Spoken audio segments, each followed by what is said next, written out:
Fiore's been off the bench since July after a federal grand jury handed up an indictment. Fiore was charged with using money she raised to pay for a statue honoring a fallen police officer, using that money instead for personal expenses. But President Trump's pardon removes that conviction from her record, and when that happened, Fiore was vocal, saying she'd be back at work right away. But the Nevada Judicial Discipline Commission held a hearing today to determine if there are still grounds to keep Fiore off the bench. Her attorney, Paula Armeni, said the commission had no choice but to reinstate Fiore to duty.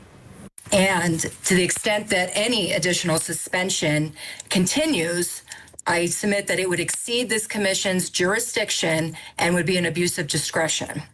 Armeni argued that commissioners could only punish Fiore for things that she's done as a judge. The conduct for which Fiore was convicted took place years earlier when she was serving on the Las Vegas City Council.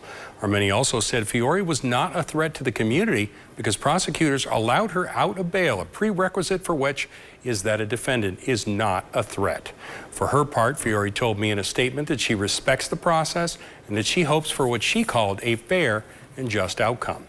Now, one curious thing did happen during the hearing. On her list of character references are many listed disgraced former Las Vegas councilman Ricky Barlow, who pled guilty to misusing campaign funds and spent a month in federal prison. Judicial commissioners didn't make a decision at the end of Friday's hearing, and until they do, Fiore won't be back on the bench.